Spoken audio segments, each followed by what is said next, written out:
shake it off, shake it off, shake it off, shake it off. No, but seriously, how do you deal with it when you got haters? When you got people who are making fun of you or giving you a hard time, or what do you do when somebody online or in person is just evil towards you? Like, how do we deal with that as believers? And look, here's the reality. I think there's a churchy answer, and then there's a real answer. So, how to deal with haters? Let's talk about it a little bit.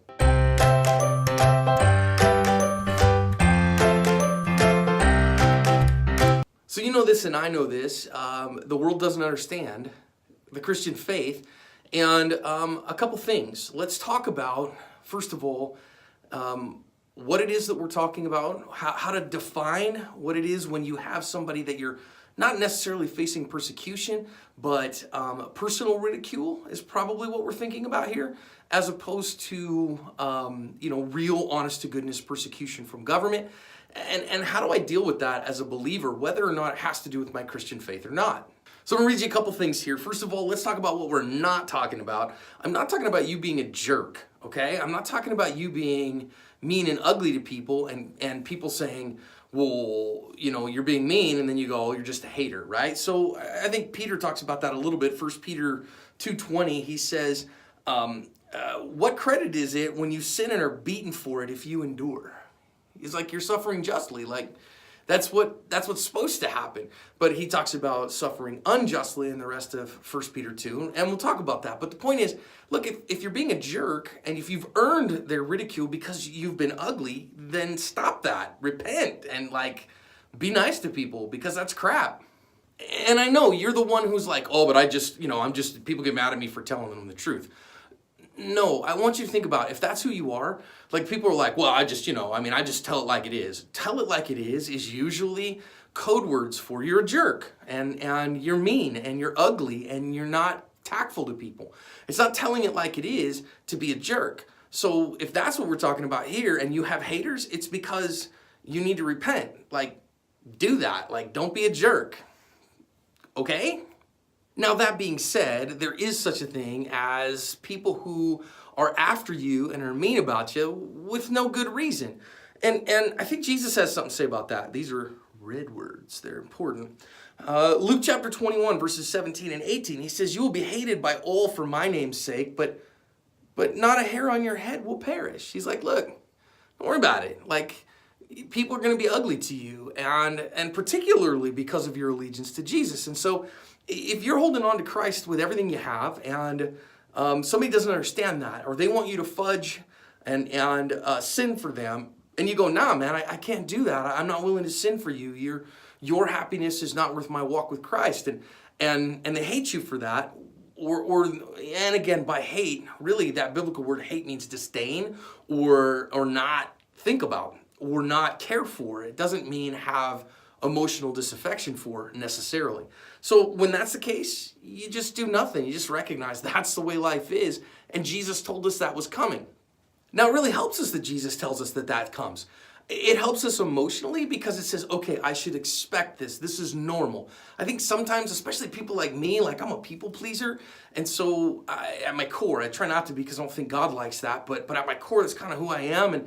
And so, man, when somebody doesn't like me, when they want me to do things their way, I want to make them happy. And when that doesn't work, I tend to go, oh no, what do I do to fix it? But sometimes Jesus is like, look, that's just the way it's going to be. Not everybody's going to get you. And you have to be okay with that. So quick story time. I almost got kicked out of Phoenix Seminary when I was a student there. My 30-hour review, I had this note in there that said, you are academically gifted, but you are arrogant and insensitive to the needs of other students. And I was so heartbroken over that. And I had a discussion with one of my professors. He wasn't a doctor at the time. He is now, John Del Husse. And John said, John, I don't think you're arrogant. I think that you're confident. And I think that people are always going to misunderstand you in that vein because your confidence and your elocution and the way that you carry yourself will come off to some people as arrogance. And you just have to recognize, control it as best you can. But if they don't like that, there's in some sense nothing you're going to do about it. And so be you and know that Jesus said it's going to happen. Like some people are just not going to like you for the way you walk with Jesus. Well, that helped me immensely. It helped me unlock my core that said, okay, Jesus is happy with me. And if Jesus is happy with me, then I'm okay. So recognizing that people aren't going to like you for your spiritual faith, for your faith in Jesus Christ. People are going to have a hard time with you, sometimes specifically because of your faith in Jesus. Well, that's okay. And Jesus said it would come, but it's all right. He's got you. Not a hair on your head will perish. He's got you firm in his hands. It's okay. Had this happen again this week. In fact, had a YouTube channel. You know, as a D-list YouTube celebrity now, people are like, you know, I kind of get a crosshairs on me in some respects, and people got to find things to pick on. So the easiest thing for them to pick on is the fact that I'm fat. But the second one is that, oh, you know, he's a Christian, and so, you know, look at all this crap, and so I get a lot of people making fun of me for my faith, and it does happen. Like people give me a hard time about the fact that I talk about spiritual fitness on active self-protection occasionally. And then I had this troll who posted a video about me again last week, and people attacked me in the comments and all that stuff. And I just had to read him and chuckle because, look, Jesus says that's going to happen, and there's nothing I'm going to do to stop it, but he's got a hold of me, and nothing can happen to me outside of his will, and so it's okay. So number one, first thing you can do is recognize it happens, chill out, let it be. So the next thing that we can do, number two, is we can go back to what Peter is writing us in 1 Peter. And in 1 Peter chapter 3, verse 9, he says, do not repay evil for evil or reviling for reviling, but on the contrary, bless. For to this you were called, that you may obtain a blessing.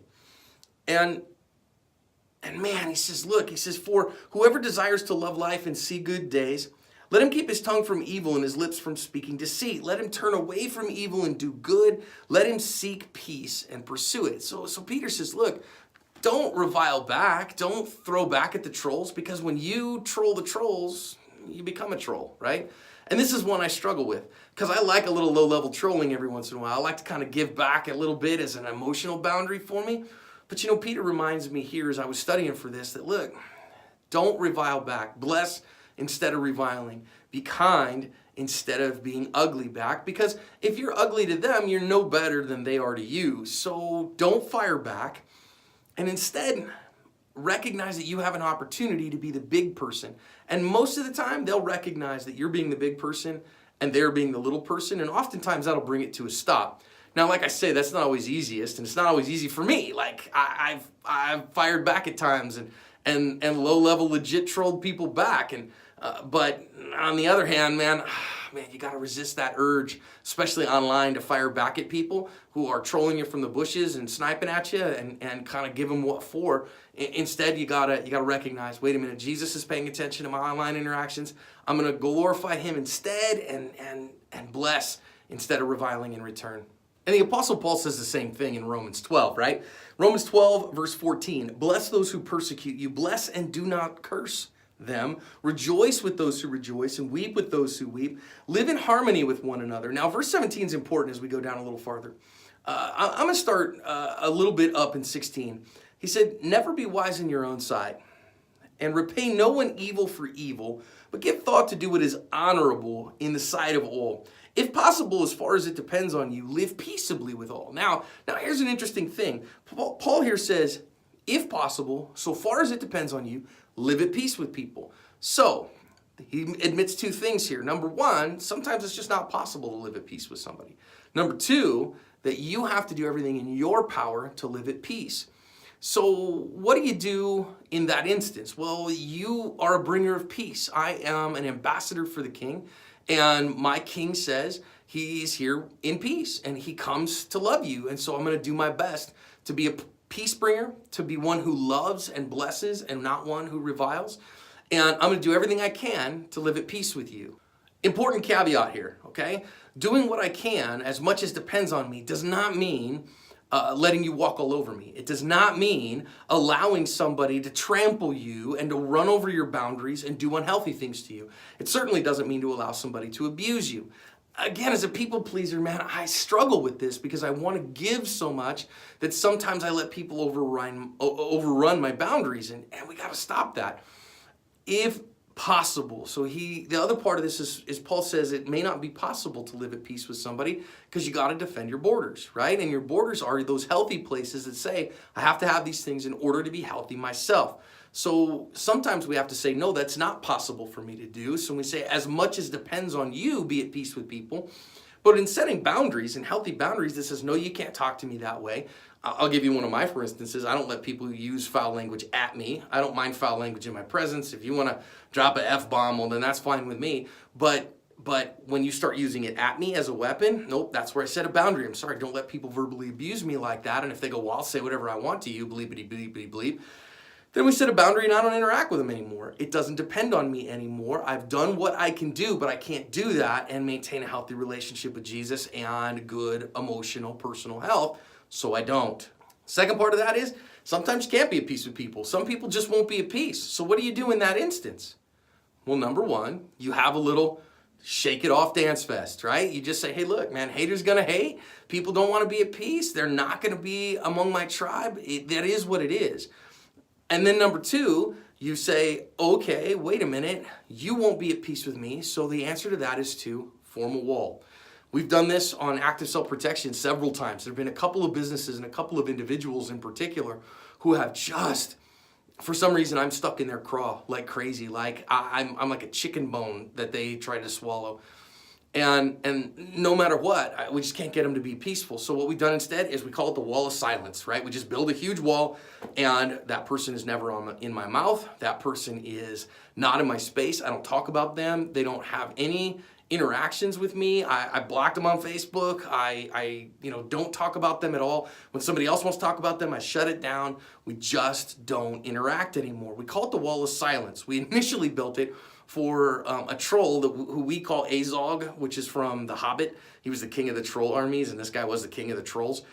And we built the wall of silence, and eventually it works. The trolls get tired, they go on to somebody else that they can poke at, and it actually affects them. So build a wall of silence, man. That's the best that you can do. And then pray for them, right? Pray for them, pray for your own heart, pray for your own ability to get that done. And I think finally, I would just encourage you to think and live today with the end in mind, right? So if I'm a believer in Jesus, and Jesus Christ is Lord of all, then I recognize this world's not the end. Like, this whole world's gonna burn. And if they go, hey, John, you're ugly and your mustache is stupid and you're fat and your business is dumb and you failed in life or you're a terrible pastor or whatever, I don't know how that looks for you, right? You're stupid or you don't handle your money well enough, or you're ugly, I understand that, or those kind of things, and there's nothing you can do about it. We'll recognize, look, that's just passing. That has nothing to do with the realities of eternity. That when we stand face to face before Jesus, he's not going to care about how many likes did you have on Instagram. He's not going to care about how many people did you allow to overrun your borders. He's going to care about, were you faithful to me? Like, were you faithful? And in that day, all the haters are going to evaporate, because when you've been faithful to Jesus, then you'll have ultimate vindication, because your praise and your glory will come from God, because you're a reflection of his goodness and his glory. Not that we keep that glory, right? In Revelation, the elders cast their crowns at the feet of Jesus, which is where all the glory belongs. But at the end of things, you recognize, look, man, you can hate me all you want. You can, not like what I'm doing, but I don't serve you. I serve the Lord Jesus. And when he comes back and we have an evaluation, 1 Corinthians 3:12-15 says we all stand before the judgment seat of Christ, and each person's work will be evaluated. And if you live today for that, then it makes the haters laughable, because you recognize, look, they're going to answer for that sin of being evil towards you before the Lord. And if you're faithful and you just live by faith, and if you just say, look, I'm just going to live for the King of Kings, then you'll hear, well done, good and faithful servant. And on that day, maybe you and Jesus together can have a little shake it off dance marathon.